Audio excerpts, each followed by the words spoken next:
Assalamualaikum warahmatullahi wabarakatuh. Selamat siang teman-teman semua. Semoga selalu dalam keadaan sehat ya. Pada pertemuan hari ini, kami kelompok 3 yang beranggotakan Ramzi Abian dengan NPM 201302107, Nur Aini dengan NPM 201302127, Titin Dwi Sahabiah dengan NPM 20130211031, Desta Amelia Sari dengan NPM 20130211033, dan Indah Nabila Nur Lutfia Zariatan dengan NPM 20130211037. Di sini kami akan membahas mengenai jenis penelitian berdasarkan sifat permasalahannya. Untuk submaterinya, yang pertama penelitian historis, yang kedua penelitian deskriptif, yang ketiga penelitian perkembangan, yang keempat penelitian kasus dan penelitian lapangan, yang kelima penelitian korelasional, yang keenam penelitian kausal atau penelitian hubungan sebab akibat, yang ketujuh penelitian eksperimental, dan yang kedelapan penelitian tindakan. Yang pertama yang akan kita bahas yaitu penelitian historis. Penelitian historis adalah suatu usaha untuk memberikan interpretasi dari suatu status keadaan di masa lampau sehingga diperoleh suatu generalisasi tentang kenyataan sejarah, lalu membandingkan dengan keadaan sekarang dan meramalkan keadaan yang akan datang. Penelitian historis ini digunakan untuk menggambarkan atau memotret keadaan atau kejadian masa lalu yang kemudian digunakan untuk menjadi proses pembelajaran masyarakat sekarang. Nah, untuk tujuan penelitian historis yaitu untuk merekonstruksikan kejadian-kejadian masa lalu secara sistematis dan objektif melalui pengumpulan, evaluasi, dan sintesis data yang diperoleh, sehingga dapat ditetapkan fakta-fakta untuk membuat suatu kesimpulan yang masih bersifat hipotesis. Selanjutnya, ciri-ciri penelitian historis. Yang pertama, penelitian historis lebih bergantung terhadap data yang diobservasi orang lain daripada yang diobservasi oleh peneliti sendiri.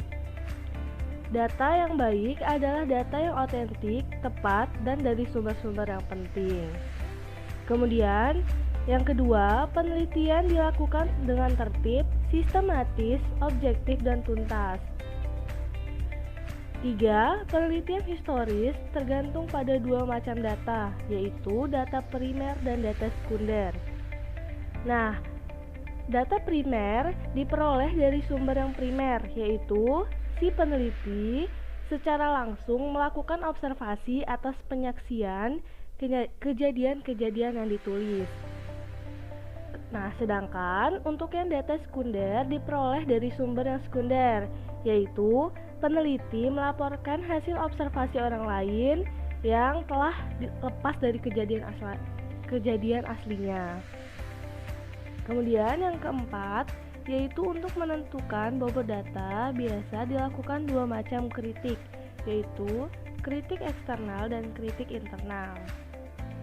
Nah, untuk kritik eksternal itu biasanya menanyakan apakah dokumen itu otentik, apakah data tersebut akurat dan relevan, dan sebagainya. Dan untuk kritik internal itu harus menguji motif, keberatan dan keterbatasan si penulis yang mungkin melebih-lebihkan atau mengabaikan sesuatu dan memberikan informasi yang palsu.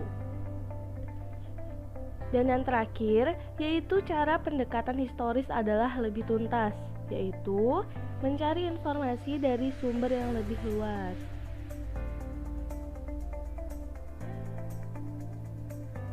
Menurut Boy Sabarguna, kerangka penelitian historis adalah sebagai berikut, yaitu 1. Pendefinisian masalah, 2. Perumusan masalah, 3. Pengumpulan data, 4. Analisis data, dan yang terakhir adalah kesimpulan. Tentu kerangka penelitian historis ini sangat berkaitan dengan langkah-langkah pokok, di mana langkah pokoknya yang pertama mendefinisikan masalah. Nah, pada pendefinisian masalah ini, kita sebagai peneliti harus mengajukan pertanyaan-pertanyaan kepada diri sendiri, di mana pertanyaannya seperti apakah cara pendekatan historis ini merupakan cara yang terbaik bagi masalah yang akan digarap? Kemudian, apakah data penting yang diperlukan nantinya? Dan yang terakhir, apakah hasil nantinya cukup kegunaannya atau tidak?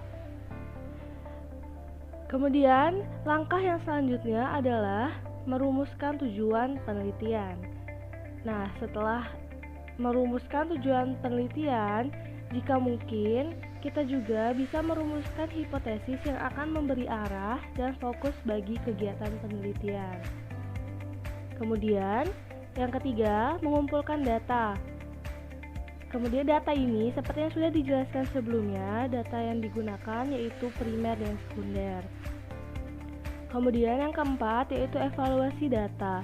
Evaluasi data ini dengan melakukan kritik eksternal dan kritik internal. Dan yang terakhir, yaitu menuliskan laporan. Yang kedua, yaitu penelitian deskriptif. Penelitian deskriptif adalah suatu penelitian yang menjelaskan suatu gambaran dari data-data penelitian secara spesifik berdasarkan peristiwa alam dan sosial yang terjadi di masyarakat. Penelitian deskriptif berusaha untuk menjawab pertanyaan tentang apa, kapan, siapa, di mana, dan bagaimana yang berkaitan dengan suatu permasalahan yang diteliti. Tujuan penelitian deskriptif. Tujuan yang pertama yaitu mendeskripsikan. Maksudnya adalah mendeskripsikan temuan-temuan penelitian berdasarkan data-data yang dianalisis. Tujuan yang kedua yaitu menjelaskan. Maksudnya adalah menjelaskan hasil deskripsi penelitian yang telah ditemukan berdasarkan data-data tersebut. Dan tujuan yang terakhir yaitu memvalidasi. Maksudnya adalah memvalidasi kebenaran dan keakuratan hasil temuan. Selanjutnya yaitu kriteria penelitian deskriptif. Kriteria yang pertama yaitu tujuan spesifik. Yang kedua, data berdasarkan fakta. Yang ketiga, permasalahan menarik untuk dibahas atau diteliti. Yang keempat, waktu dan tempat yang jelas. Dan yang kelima yaitu hasil penelitian yang detail. Ciri-ciri penelitian deskriptif. Yang pertama, pada penelitian kuantitatif, penelitian deskriptif mempunyai tujuan untuk mendeskripsikan atau menjelaskan variabel subject study. Yang kedua, tidak perlu adanya kelompok kontrol sebagai pembanding. Yang ketiga, pengumpulan data dilakukan selama satu tahap atau periode dalam penelitian. Yang keempat, pengumpulan data dilakukan dengan menggunakan pendekatan cross-seksional yaitu berupa survei sampling. Yang kelima, wilayah yang dapat digunakan sebagai objek penelitian adalah terbatas. Yang keenam, hasil penelitian disajikan berdasarkan data-data yang ditemukan dan dianalisis secara mendalam. Yang ketujuh, pada penyajian data, hasil penelitian bisa berupa dalam bentuk grafik, tabel silang, dan distribusi frekuensi. Dan yang terakhir, perhitungan yang dilakukan berupa proporsi, rata-rata, persentase, simpangan baku, rasio, dan sebagainya, disesuaikan dengan ukuran data yang didapatkan. Metode dalam penelitian deskriptif. Berikut ini merupakan metode yang biasa atau umum digunakan pada penelitian deskriptif. Yang pertama yaitu metode studi kasus atau case study. Adalah metode yang berfokus pada suatu objek untuk mempelajari kasus tertentu yang berkaitan. Yang kedua yaitu metode deskriptif kesinambungan. Adalah metode yang dilakukan secara kontinu atau berkesinambungan dengan riset sebelumnya untuk mendapatkan hasil atau pengetahuan yang menyeluruh mengenai suatu peristiwa atau fenomena. Yang ketiga yaitu metode survei. Merupakan metode yang mengumpulkan informasi dengan menggunakan kuesioner, jejak pendapat, atau survei dalam pengumpulan datanya. Yang keempat yaitu metode kepustakaan atau tinjauan pustaka. Adalah penelitian yang meneliti mengenai suatu permasalahan lalu mengaitkannya dengan tulisan-tulisan yang berkaitan dengan permasalahan tersebut. Yang kelima yaitu metode komparatif. Ialah penelitian yang melakukan perbandingan suatu hal dengan hal yang lain. Yang keenam yaitu metode tindakan atau action research. Merupakan penelitian yang meneliti mengenai suatu tindakan yang memiliki tujuan untuk memberikan solusi atau meningkatkan kemampuan, mutu, dan sebagainya. Dan yang terakhir yaitu metode analisis pekerjaan dan aktivitas. Merupakan suatu metode yang bertujuan untuk menjawab atau menemukan inovasi dalam bidang tertentu yang dibutuhkan di masa mendatang.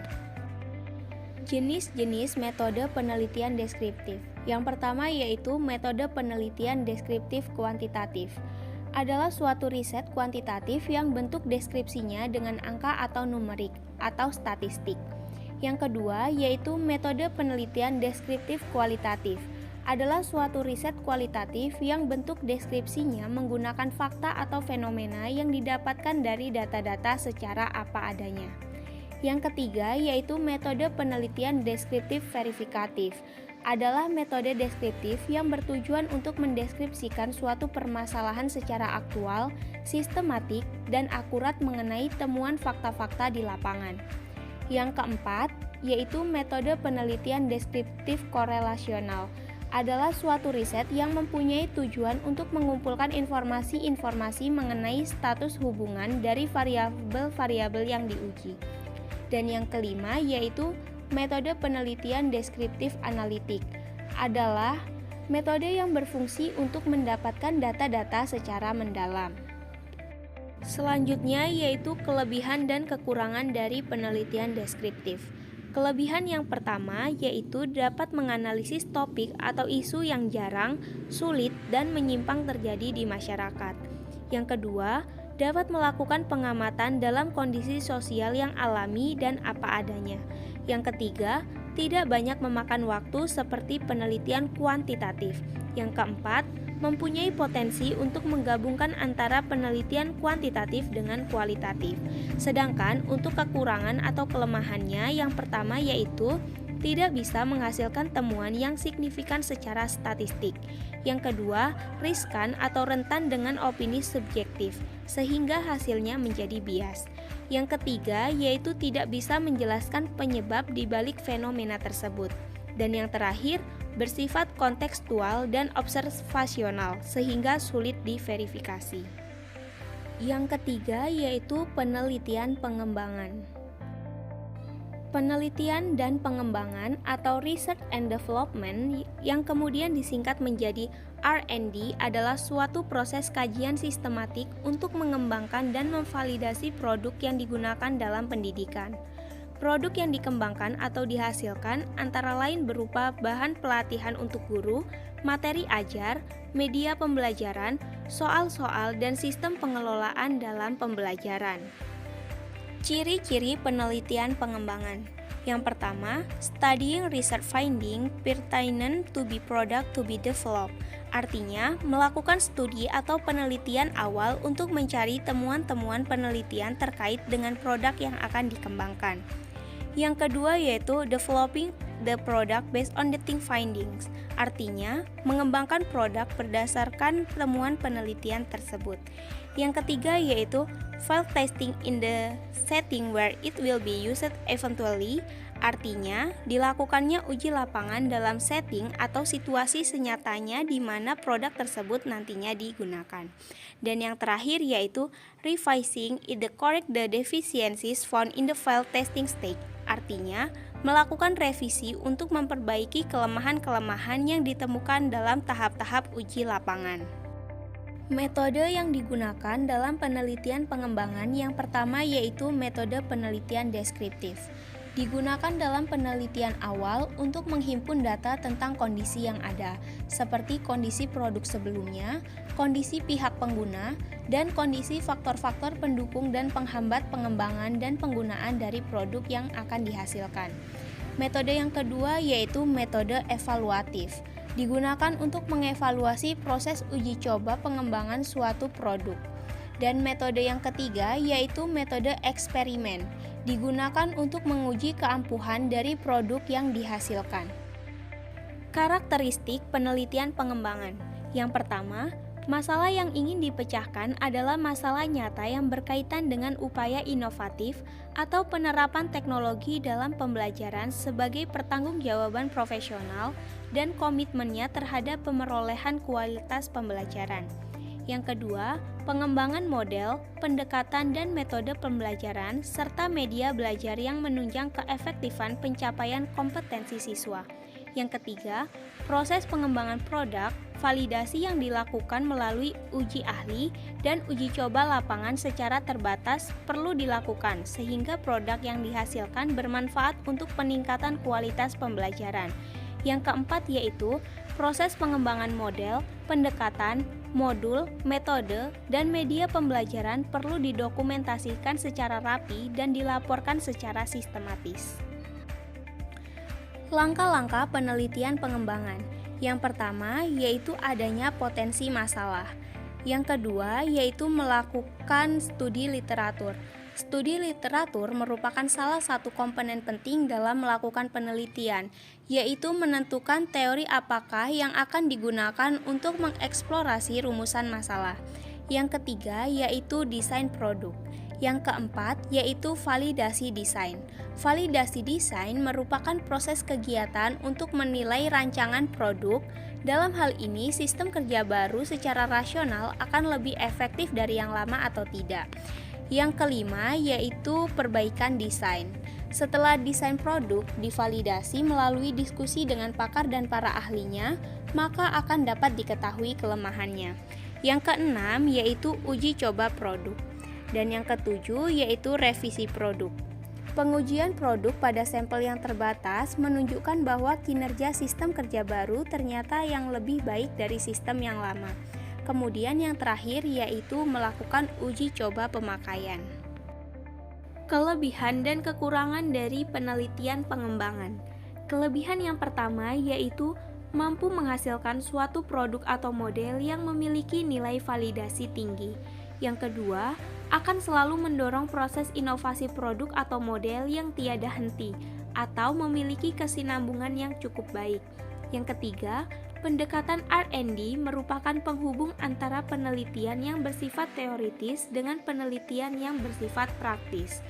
Yang keempat, metode penelitian yang ada dalam R&D cukup komprehensif, mulai dari metode deskriptif, evaluatif, dan eksperimen. Sedangkan untuk kekurangan atau kelemahan dari penelitian pengembangan yang pertama yaitu memerlukan waktu yang relatif panjang, karena prosedur yang harus ditempuh relatif kompleks.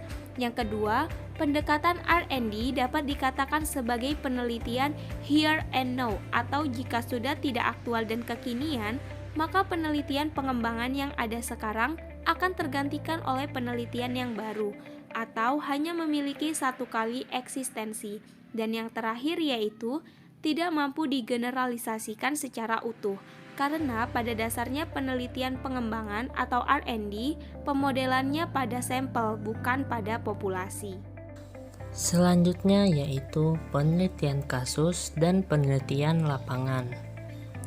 Penelitian kasus dan penelitian lapangan bermaksud mempelajari secara intensif tentang latar belakang keadaan sekarang dan interaksi suatu sosial, individu, kelompok, lembaga, dan masyarakat. Misalnya, studi secara intensif tentang sosial kebudayaan suatu kota metropolitan. Studi lapangan tentang kelompok masyarakat terpencil, dan lain-lain. Tujuan penelitian kasus dan penelitian lapangan. Tujuan penelitian kasus dan penelitian lapangan adalah untuk mempelajari secara intensif tentang latar belakang keadaan sekarang dan interaksi lingkungan sesuatu unit sosial, individu, kelompok, lembaga, atau masyarakat. Selanjutnya, ciri-ciri dari penelitian kasus dan penelitian lapangan. Yang pertama, penelitian kasus adalah penelitian yang mendalam mengenai kasus tertentu yang hasilnya merupakan gambaran lengkap dan terorganisasi mengenai kasus itu. Penelitian ini antara lain mencakup keseluruhan siklus kehidupan, kadang-kadang hanya meliputi segmen-segmen tertentu pada faktor-faktor kasus. Yang kedua, penelitian kasus cenderung untuk meneliti jumlah unit yang kecil, tetapi mengenai variabel-variabel dan kondisi yang besar jumlahnya. Selanjutnya yaitu kelebihan dan kelemahan. Kelebihannya, penelitian kasus sangat berguna untuk informasi latar belakang, guna merencanakan yang lebih besar dalam ilmu-ilmu sosial. Ia lebih intensif menerangi variabel-variabel yang penting, proses-proses, dan interaksi-interaksi yang memerlukan perhatian yang lebih luas. Yang kedua, penelitian kasus memberikan contoh yang berguna berdasarkan data yang diperoleh untuk memberi gambaran untuk penemuan-penemuan yang disimpulkan dengan statistik. Kelemahannya, tidak memungkinkan generalisasi yang objektif pada populasi, sebab perincian kasus sangat terbatas representatnya. Yang kedua, penelitian kasus sangatlah peka terhadap keberatan sebelahan yang subjektif, maka hasilnya kurang objektif. Langkah-langkah pokok. Yang pertama, merumuskan tujuan-tujuan yang akan dicapai. Apakah yang dijadikan unit studi dan sifat-sifat, saling hubungan, serta proses-proses yang mana yang akan menuntun penelitian. Yang kedua, merancang cara pendekatannya. Bagaimana unit-unit itu akan dipilih, sumber-sumber data yang mana yang tersedia, metode pengumpulan data yang mana yang akan digunakan. Yang ketiga, mengumpulkan data. Yang keempat, mengorganisasikan data dan informasi yang telah diperoleh menjadi rekonstruksi unit studi yang koheren dan terpadu secara baik. Yang kelima, menyusun laporan dengan sekaligus mendiskusikan makna hasil tersebut. Selanjutnya yaitu penelitian korelasional. Secara sederhana, korelasi dapat diartikan sebagai hubungan. Tapi ketika dikembangkan lebih jauh, korelasi tidak hanya dapat dipahami sebatas pengertian tersebut.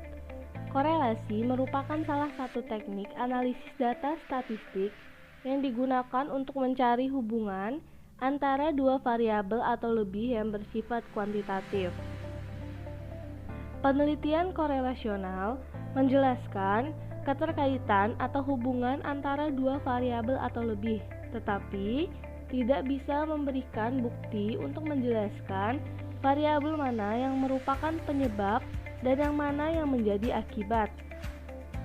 Seperti yang dikatakan Guy dalam Soekardi, bahwa pada umumnya peneliti tidak dapat memanipulasi keadaan variabel yang ada dan langsung mencari adanya suatu hubungan dan tingkat hubungan variabel yang dinyatakan dalam koefisien relasi. Yang selanjutnya yaitu tujuan dari penelitian korelasional. Tujuan penelitian korelasional adalah untuk mendeteksi seberapa besar variabel-variabel pada suatu faktor berkaitan dengan variasi-variasi pada satu atau lebih faktor lain berdasarkan koefisien korelasi. Atau secara khususnya, tujuan penelitian korelasional adalah yang pertama, untuk mencari bukti terdapat tidaknya hubungan antar variabel. Kemudian, bila sudah ada hubungan, dapat melihat tingkat keeratan hubungan antar variabel. Kemudian, yang terakhir untuk memperoleh kejelasan dan kepastian apakah hubungan tersebut berarti atau tidak berarti. Selanjutnya adalah contoh-contoh dari penelitian korelasional, yaitu seperti kajian keterkaitan tingkat kemampuan berbicara terhadap pemberian layanan yang baik kepada pelanggan. Dan ada juga studi untuk meramalkan keberhasilan belajar berdasarkan atas skor pada tes bakat. Dan yang lainnya juga itu adalah contoh dari penelitian korelasional. Yang selanjutnya yaitu ciri-ciri dari penelitian korelasional. Yang pertama, penelitian macam ini cocok dilakukan apabila variabel-variabel yang diteliti rumit atau tidak dapat diteliti dengan metode eksperimental atau tidak dapat dimanipulasikan. Kemudian, yang kedua, koefisien korelasi yang ingin dicari adalah positif atau negatif, signifikan atau tidak signifikan. Lalu yang ketiga, studi macam ini memungkinkan pengukuran beberapa variabel dan saling hubungannya secara serentak dalam keadaan realistik. Yang keempat, satu atau lebih variabel disebut variabel bebas dan satu atau lebih variabel lainnya yaitu variabel terikat.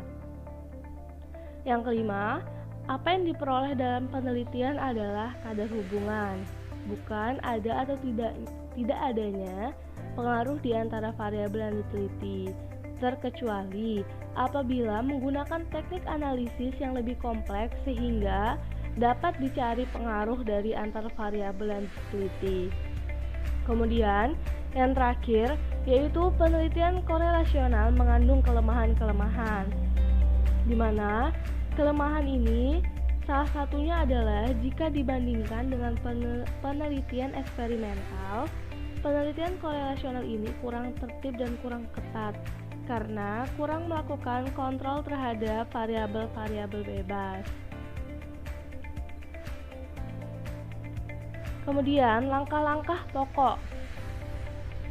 Langkah-langkah pokok untuk penelitian korelasional yang pertama yaitu mendefinisikan masalah, kemudian melakukan penelaahan kepustakaan.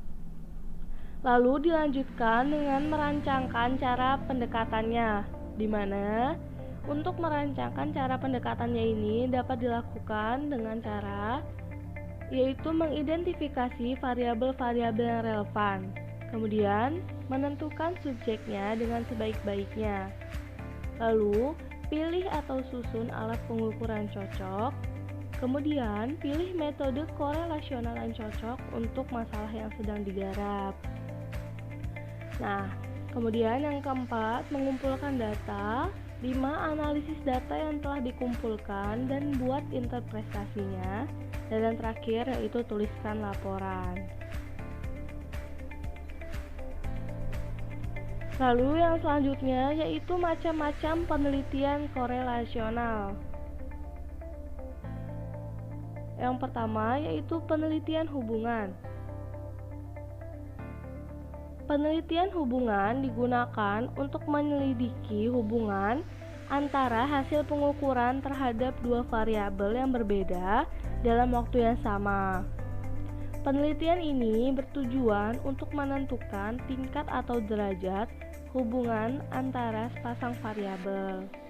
Kemudian, desain penelitian hubungan ini cukup sederhana, yaitu hanya dengan mengumpulkan skor dua variabel dari kelompok subjek yang sama dan kemudian menghitung koefisien korelasinya. Kemudian yang kedua, penelitian prediktif. Penelitian ini sebagaimana penelitian relasional, yaitu melibatkan perhitungan korelasi antara suatu pola tingkah laku yang kompleks, yaitu variabel yang menjadi sasaran prediksi atau yang diramalkan kejadiannya, dan variabel lain diperkirakan berhubungan dengan kriteria, yaitu variabel yang dipakai untuk memprediksi. Yang ketiga yaitu korelasi multivariat. Nah, pada korelasi multivariat ini terdapat teknik untuk mengukur dan menyelidiki tingkat hubungan antara kombinasi dari tiga variabel atau lebih. Di mana teknik yang pertama yaitu regresi ganda. Nah, memprediksi suatu fenomena yang kompleks hanya dengan menggunakan satu faktor atau variabel prediktor itu seringkali hanya memberikan hasil yang kurang akurat. Maka dari itu, penambahan jumlah prediktor akan meningkatkan akurasi prediksi kriteria. Kemudian, teknik yang kedua yaitu korelasi kanonik. Teknik ini sama seperti regresi ganda, di mana beberapa variabel dikombinasikan untuk memprediksi variabel kriteria. Tapi bedanya yaitu korelasi kanonik ini melibatkan lebih dari satu variabel kriteria.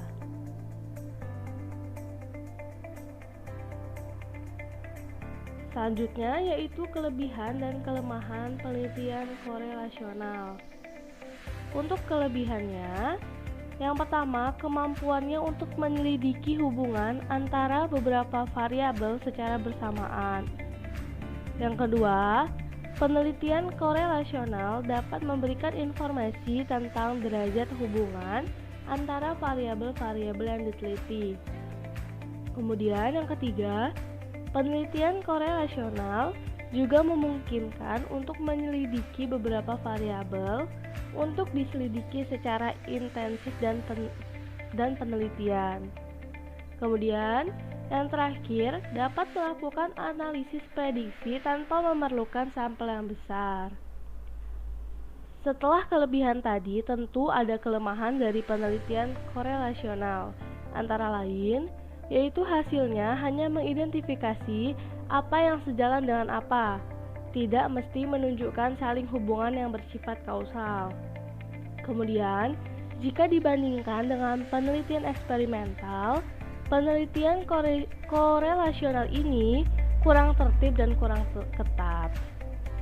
Yang keenam, penelitian kausal atau sebab akibat.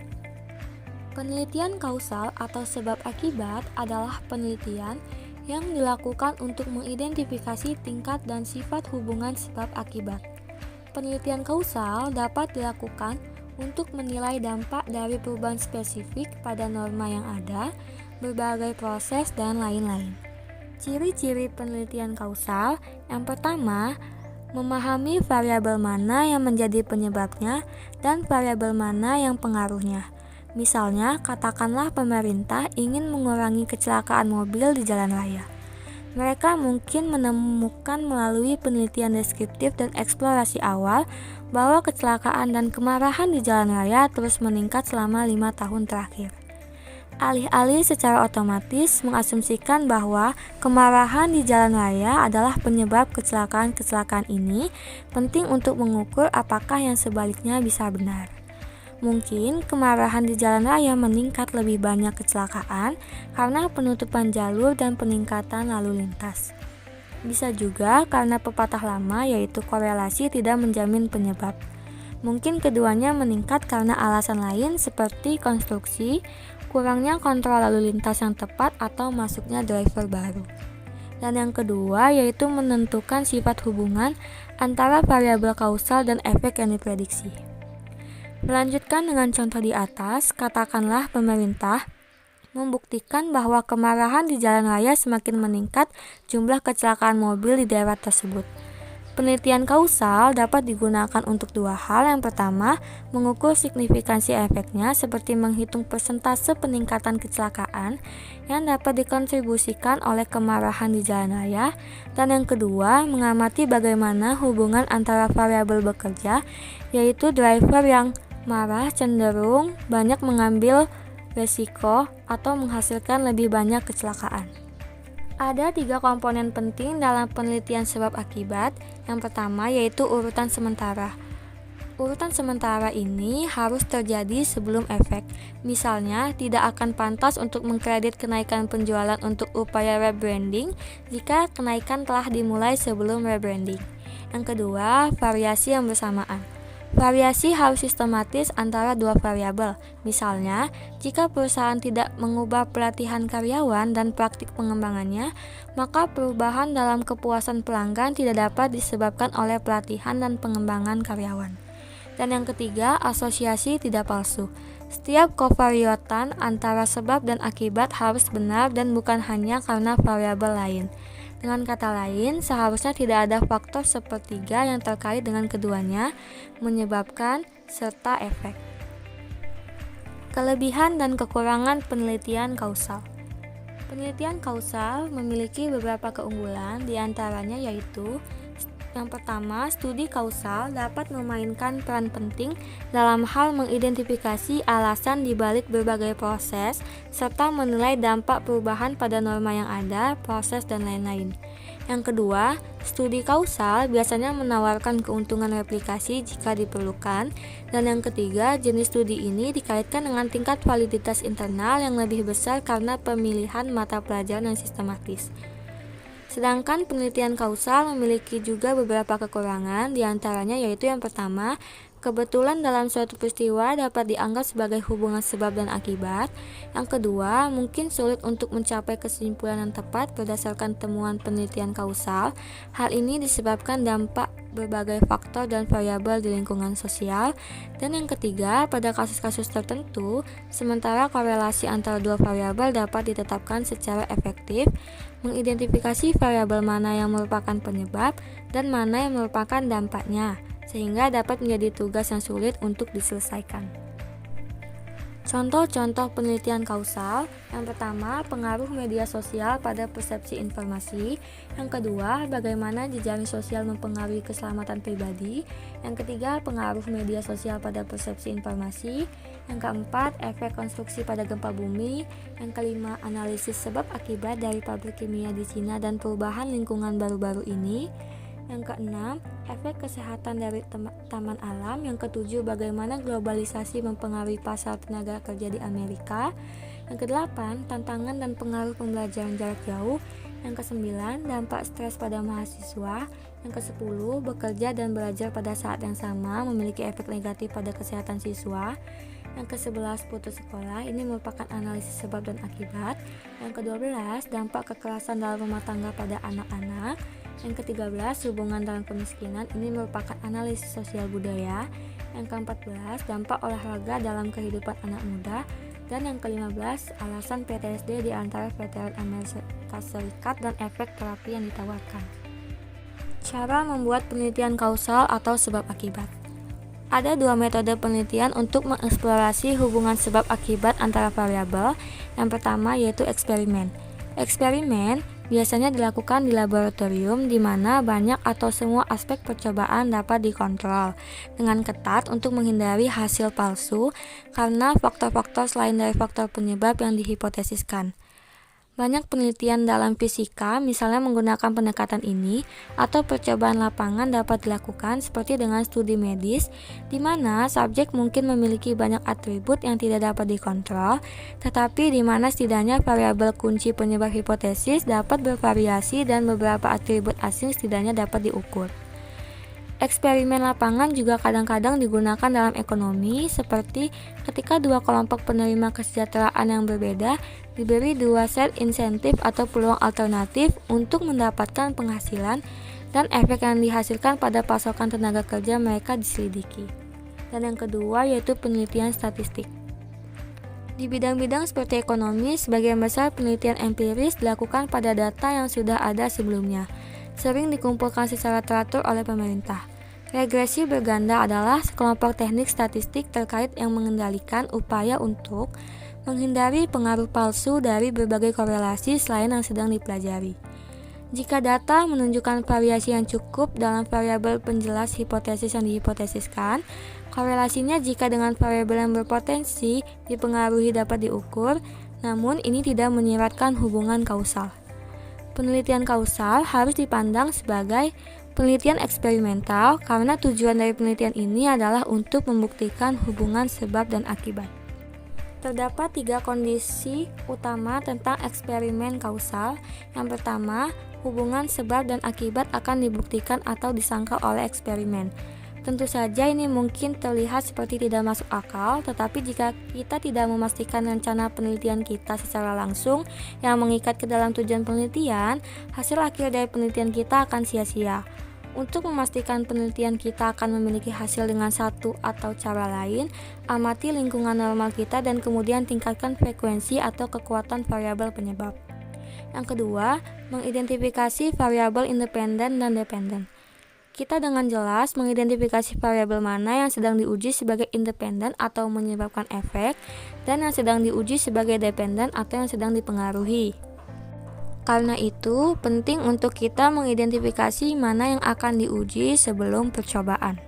Dan yang ketiga, yaitu tidak ada variabel eksternal yang juga dapat menyebabkan perubahan pada hasil eksperimen. Tanpa memperhitungkan semua faktor yang mungkin mempengaruhi perubahan dalam variabel dependen, kita tidak dapat memastikan bahwa variabel yang diuji bertanggung jawab untuk menyebabkan efek yang kita ukur. Jadi, hal terpenting yang harus dilakukan ketika membuat rencana penelitian adalah memastikan bahwa eksperimen kita terjadi dalam kondisi yang paling mirip seperti ketika kita mengukur hasil normal. Yang selanjutnya yaitu penelitian eksperimen.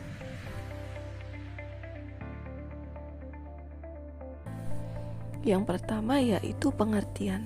Penelitian eksperimen adalah metode penelitian kuantitatif yang digunakan untuk mengetahui pengaruh variabel independen atau treatment atau perlakuan terhadap variabel dependen atau hasil dalam kondisi yang terkendalikan. Penelitian eksperimen memiliki 3 karakteristik, yaitu yang pertama manipulasi, di mana peneliti menjadikan salah satu dari sekian variabel bebas untuk menjadi sesuai dengan apa yang diinginkan oleh peneliti. Yang selanjutnya yaitu pengendalian, di mana peneliti menginginkan variabel yang diukur itu mengalami kesamaan sesuai dengan keinginan peneliti. Yang ketiga yaitu pengamatan, di mana peneliti melakukan suatu kegiatan mengamati untuk mengetahui apakah ada pengaruh manipulasi variabel bebas yang telah dilakukannya.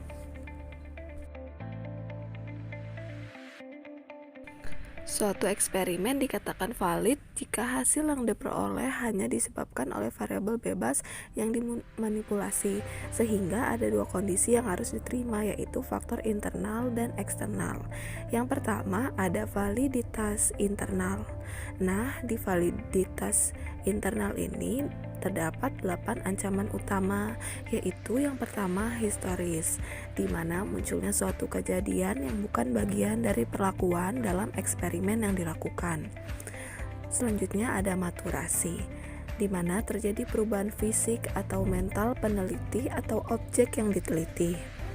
Yang selanjutnya ada testing, di mana sering terjadi ketidakefektifan.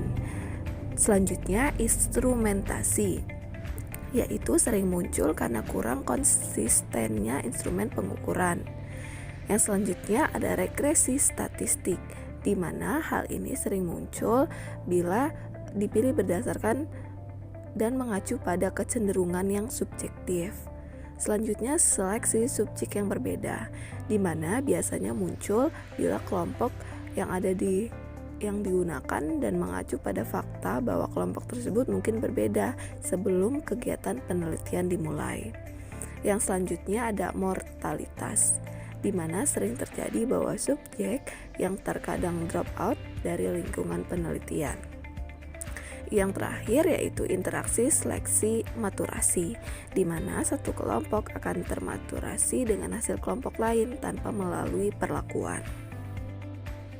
Nah, untuk validitas eksternal itu ada beberapa ancaman. Yang pertama ada interaksi prates perlakuan, di mana biasanya sering muncul bila respon subjek berbeda pada setiap perlakuannya. Lalu yang kedua ada interaksi seleksi perlakuan, di mana akibat yang muncul bila subjek tidak dipilih secara acak. Selanjutnya, spesifisitas variabel adalah suatu ancaman terhadap yang tidak mengindahkan generalisasi dari desain eksperimen yang digunakan. Yang selanjutnya yaitu pengaturan reaktif, mengacu pada faktor-faktor yang diasosiasikan dengan cara bagaimana penelitian dilakukan. Selanjutnya ada interferensi perlakuan jamak, biasanya sering muncul bila subjek yang sama menerima lebih dari satu perlakuan dalam pergantian. Yang terakhir yaitu kontaminasi dan bias pelaku eksperimen, sering muncul bila keakraban subjek dan peneliti mempengaruhi hasil dari penelitian. Desain penelitian eksperimen. Yang pertama yaitu pengontrolan variabel luar, Yang kedua yaitu pemadanan atau suatu teknik untuk penyamaan kelompok. Yang ketiga, perbandingan kelompok atau subkelompok homogen. Yang keempat, penggunaan subjek sebagai pengendalian diri mereka sendiri. Yang kelima yaitu analisis kovarian atau suatu metode statistik untuk penyamaan kelompok. Selanjutnya yaitu klasifikasi desain eksperimen. Yang pertama yaitu desain variabel tunggal. Yang A, pra-eksperimental design atau non-design. Dikatakan pra-eksperimental design karena desain ini belum merupakan eksperimen yang sungguh-sungguh. Jadi masih awal-awal seperti itu. Di dalam pra-eksperimental design ini dibagi menjadi 3. Yang pertama yaitu one shot case study atau studi kasus satu tembakan, di mana dalam desain penelitian ini terdapat suatu kelompok yang diberi treatment atau perlakuan dan selanjutnya diobservasi hasilnya.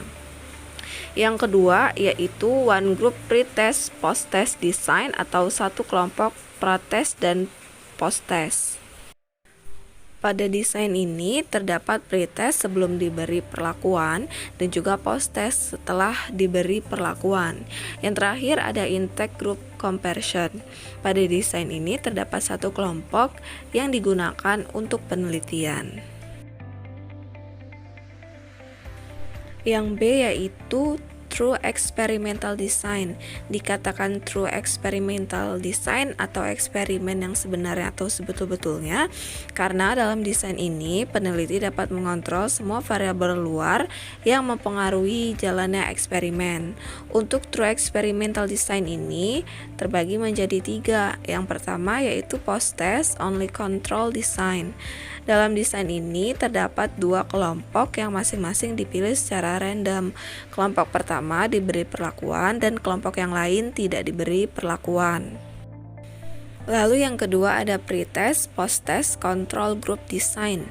Dalam desain ini terdapat 2 kelompok yang dipilih secara acak atau random, kemudian diberi pretest dan juga post-test. Yang ketiga ada the Solomon 4 group design. Dalam desain ini di mana salah satu dari 4 kelompok dipilih secara random, 2 kelompok diberi pretest dan 2 kelompok tidak diberi pretest.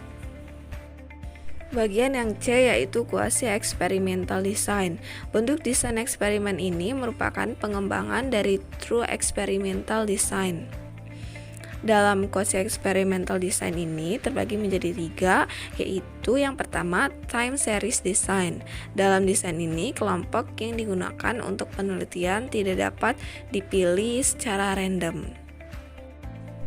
Yang kedua yaitu non-equivalent control group design, yaitu desain ini hampir sama dengan pretest post-test control group design, hanya pada desain ini kelompok eksperimen maupun kelompok kontrol tidak dipilih secara random. Yang ketiga yaitu counterbalance design, yaitu desain ini semua kelompok menerima perlakuan hanya dalam urutan perlakuan aja yang berbeda-beda dan dilakukan secara random. Selanjutnya yang bagian kedua ada desain faktorial. Desain faktorial secara mendasar menghasilkan ketelitian desain true eksperimental dan membolehkan penyelidikan terhadap 2 atau lebih variabel. Selanjutnya yaitu penelitian tindakan. Pengertian penelitian tindakan. Menurut Ari Kunto, penelitian tindakan adalah penelitian tentang hal-hal yang terjadi di masyarakat atau kelompok sasaran dan hasilnya langsung dapat dikenakan pada masyarakat yang bersangkutan. Menurut Lewin, ciri yang menonjol dari penelitian tindakan adalah pihak yang menjadi sasaran perubahan memiliki tanggung jawab terhadap arah tindakan yang sekiranya akan menuju perbaikan dan tanggung jawab untuk mengevaluasi hasil dari strategi atau cara yang ditetapkan dalam praktik. Tujuan penelitian tindakan. Menurut Grundy dan Kemis, penelitian tindakan memiliki dua tujuan pokok, yaitu meningkatkan atau improve dan melibatkan atau involve. Penelitian tindakan bertujuan meningkatkan bidang praktik, meningkatkan pemahaman praktik yang dilakukan oleh praktisi, dan meningkatkan situasi tempat praktik dilaksanakan. Penelitian tindakan juga berusaha melibatkan pihak-pihak yang terkait. Jika penelitian tindakan dilaksanakan di sekolah, pihak yang terkait adalah antara lain kepala sekolah, guru, siswa, karyawan, dan orang tua siswa. Tujuan meningkatkan dan melibatkan dalam penelitian tindakan hendaknya saling menunjang, karena pada dasarnya penelitian tindakan adalah suatu bentuk penelitian sosial. Selanjutnya yaitu langkah-langkah dalam penelitian tindakan. Secara garis besar, langkah-langkah dalam penelitian tindakan meliputi perencanaan atau planning, pelaksanaan atau acting, pemantauan atau monitoring, dan penilaian atau evaluating. Keempat langkah pokok ini membentuk satu siklus. Penelitian tindakan merupakan strategi yang berkelanjutan. Siklus yang terdiri dari 4 langkah tersebut diulang sehingga membentuk spiral, perumusan kembali rencana, perbaikan tindakan, pencarian fakta lebih banyak, dan analisis ulang. Sekian materi yang dapat kami sampaikan. Kurang lebihnya kami mohon maaf. Kami akhiri. Wassalamualaikum warahmatullahi wabarakatuh.